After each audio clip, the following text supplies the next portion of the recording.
Well, we'll start now. Welcome to our halfway through book club. Sorry, guys. Wowzers. We talked about some good stuff. We talked about being coachable. We talked about what else, guys? That she was shy and that network marketing was out of her comfort zone, but that she wasn't going to quit until she surpassed her teaching income. What else? Anybody want to pipe in and do a 30-second recap of what we missed? What else did we talk about? We talked about, it just didn't come easy for her, but that she was committed to stick it out and make it work. Okay, I think sometimes the word prospecting can sound kind of creepy. Does it a little bit to you guys?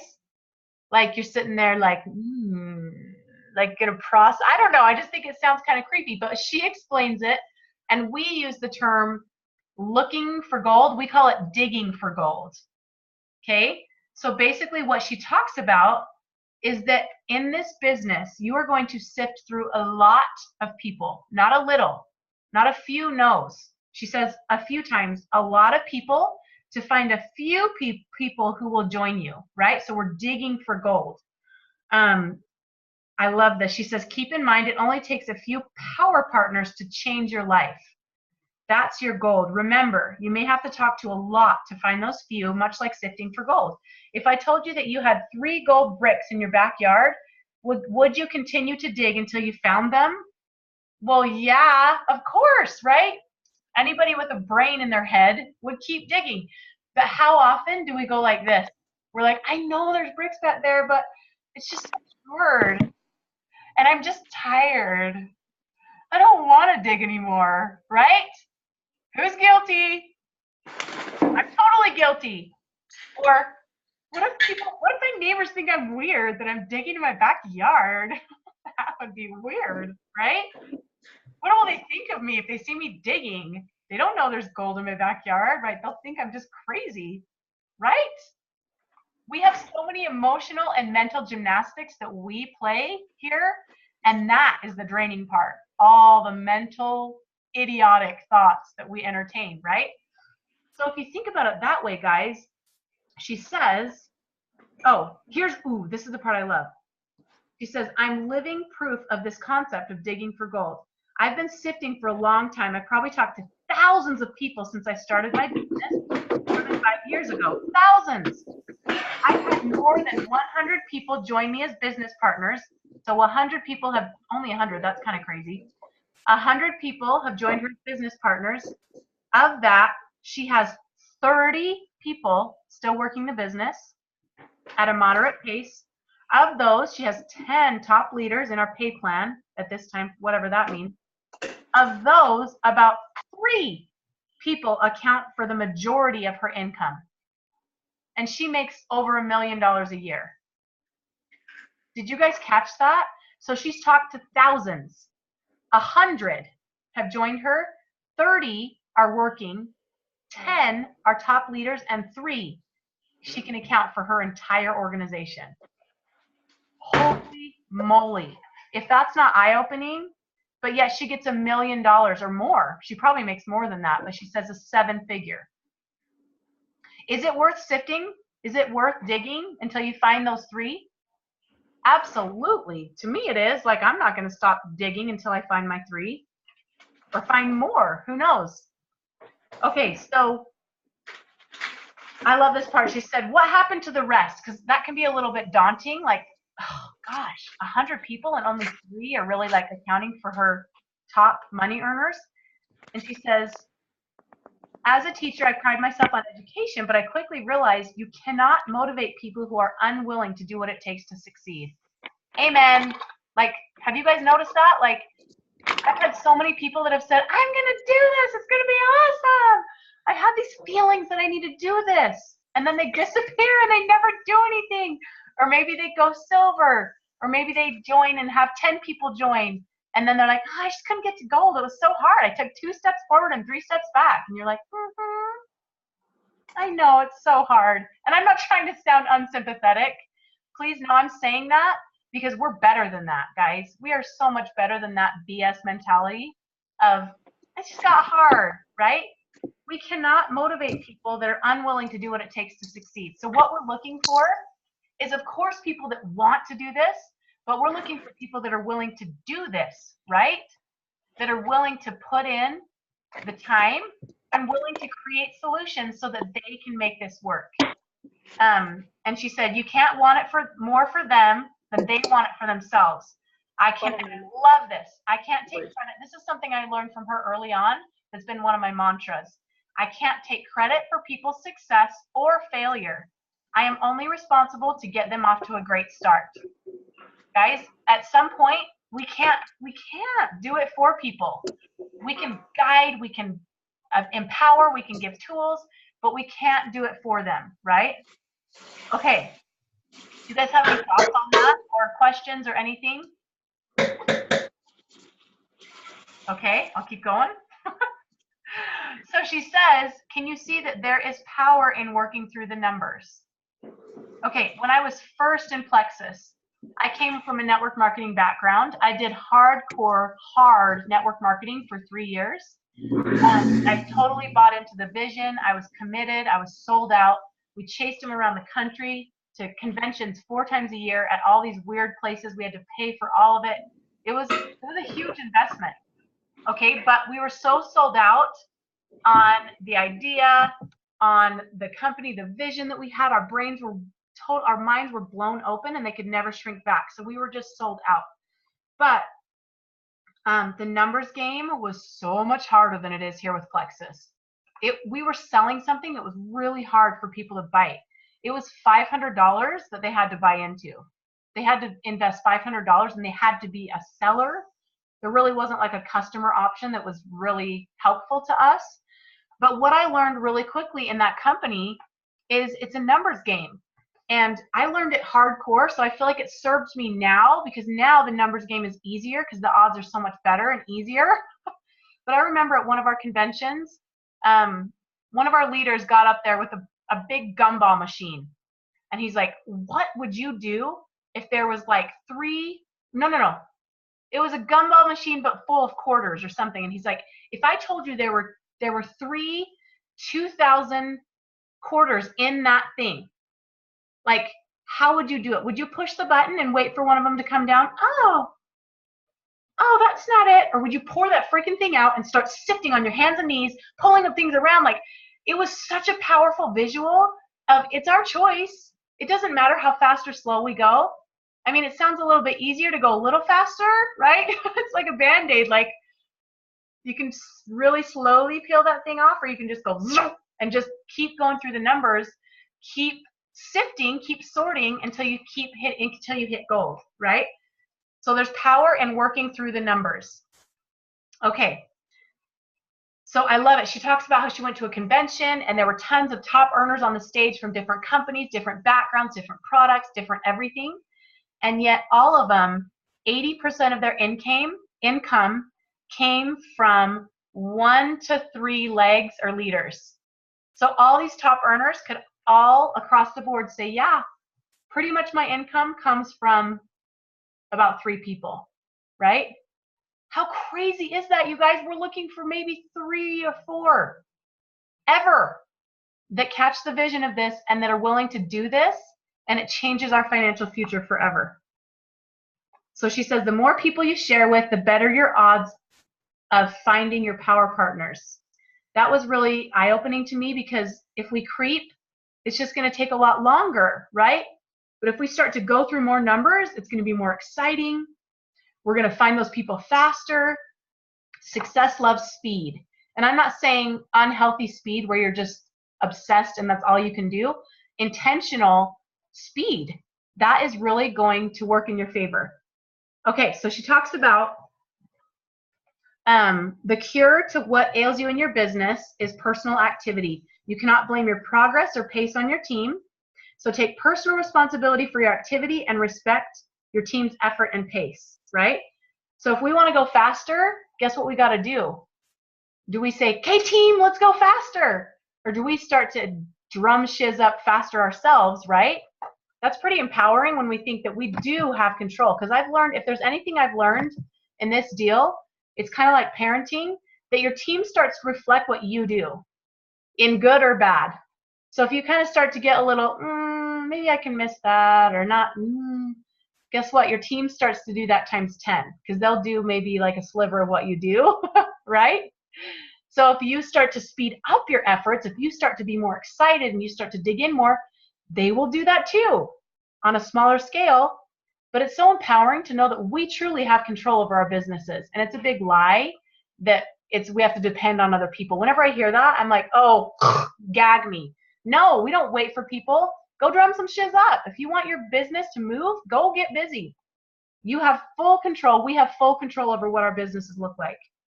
Would you be willing to hear many no's to sign up 100 or more people until you strike gold and find 3 major producers? I know I would. Okay, so she talks about, this is the last idea. You have your own set of odds and you won't know what they are until after you've succeeded. If you haven't achieved the level of success you desire yet, you can give up and assume the business model doesn't work. But she says, if you've seen success in your company, I assure you it does. Or you can accept the fact that you're working through your odds. Don't give up until you succeed, right? So all of us has our own set of odds. And I feel like we come to the table with our life circumstance before. For me, I had some network marketing experience. So maybe that's why things went a little faster, because I had a mindset that was primed. Okay, a lot of us come with no network marketing experience, but maybe we have these huge networks. Some of us come with not a lot of network marketing experience and not huge networks and maybe not a lot of influence. That's okay. We can still make this work. We just have different odds. But all of us have the opportunity to work through the numbers and to sift through until we find our gold, right? Okay, so how many of you feel like how many of you, did you get something out of this chapter? How many of you felt like this was helpful?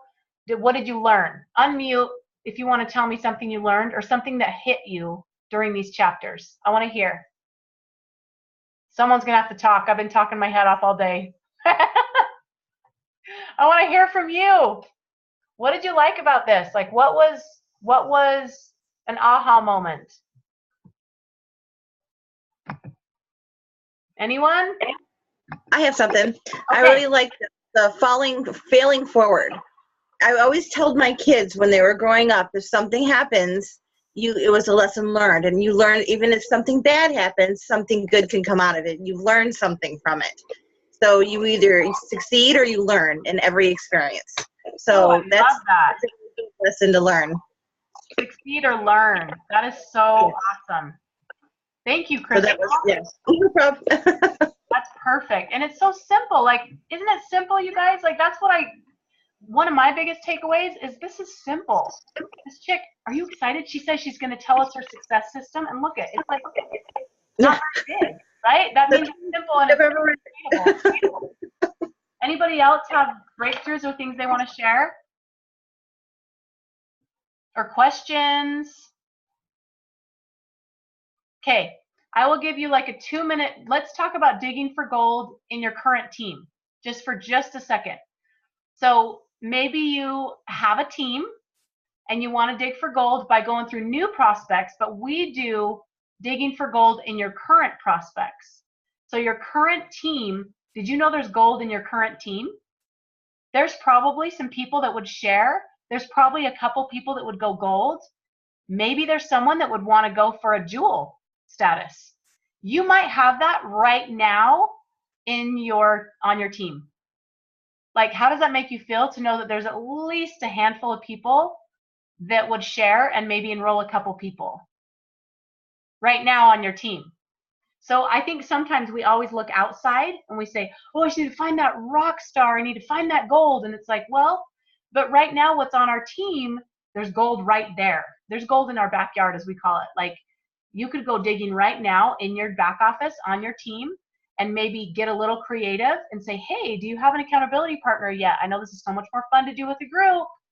Have you thought about anyone? Who can we talk to? Who can I talk to about these products that you'd like to do this with?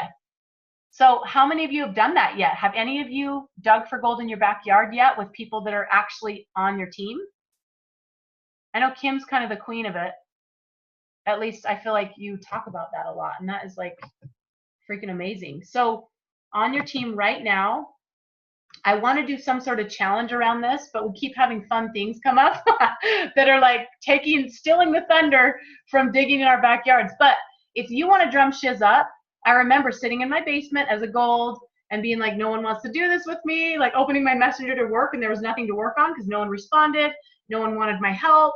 Nothing was going on. And I was a gold. I was like, oh, all right. I could have a pity party and shut my computer and run back upstairs and play with my kids. Or I could sit there and just be creative and drum shiz up. So I was sending messages, hey, how are you doing? Have you thought about sharing those results? I know there's so many people. Like, guys, there is infinite possibilities if we are willing to dig in and search for the gold with new prospects, but also with people that are maybe on our teams right now that we haven't had the courage to ask to share yet. So I want to challenge you to dig for gold, sift through the numbers with your prospecting with brand new people, but also dig in with your current people. I'm going to do this week. I have a list of like 3 or 4 people that I've been kind of working toward this, and I want to dig for gold with my new people right now. Because when you look at your big scary goal for the month, it can be intimidating. But when you dig for gold in your backyard and think, well, maybe that person could add 1, maybe that person could add 2, that person could add 3, it adds up, you guys, and that's when it starts to multiply and really start to build fast, big. Does that make sense? Yes.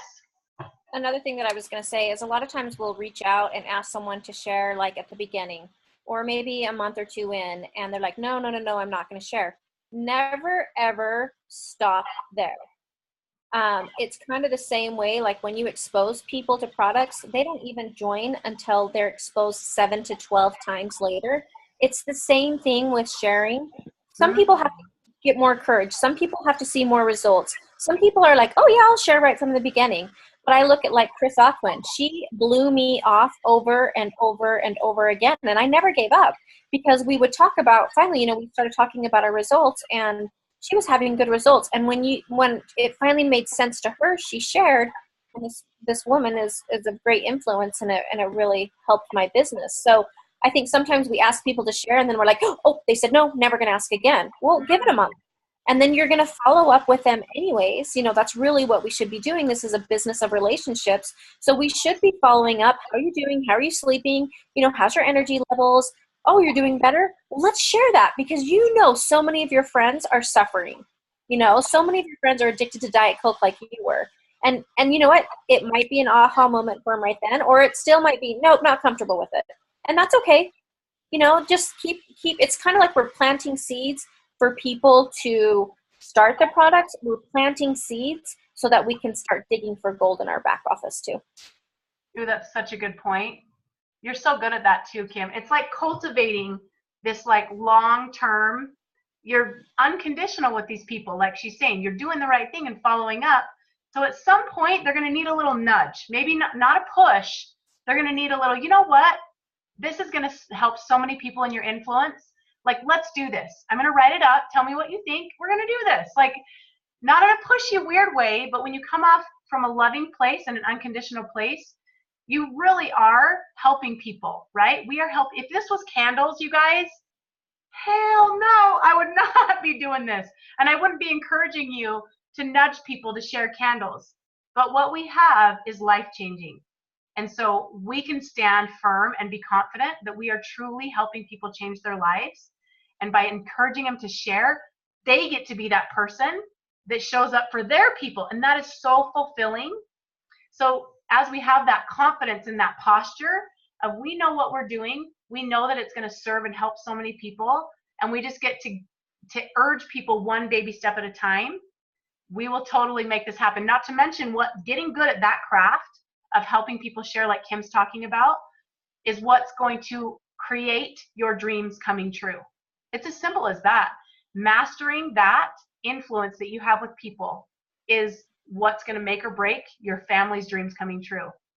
It's true. It's reality and it's simple, but it's not always easy, right? So that's why we're here to meet every Monday so we can remind each other of our truth and baby step at this because it really is a marathon, but dang, it's worth it, right? So worth it, you guys. such a blessing. So with that being said, let's just end tonight unless anybody else has other ideas. I would love if someone wants to offer for next week. So it's not testimony meeting. If you want to help with next week, message me, or one of the weeks. I'd love to have a few people help out with this. What I'm thinking, since the chapters are so short, like we talked about digging for gold in your backyard a little bit, like a little nugget at the end, I want to come up with a few of those so we can do a little bit of training as well at the very end of book club. Because look at this, we're still not going over time. We're actually under. But I want to start doing a little bit of training every week. It's something I'm wanting to implement with our team that I think is really going to help our newbies, and it's going to help remind us as well, us seasoned people that have been around for a while. So thank you for joining us. I love you all. Mwah. Create a freaking beautiful night, and we'll see you all real soon. Bye.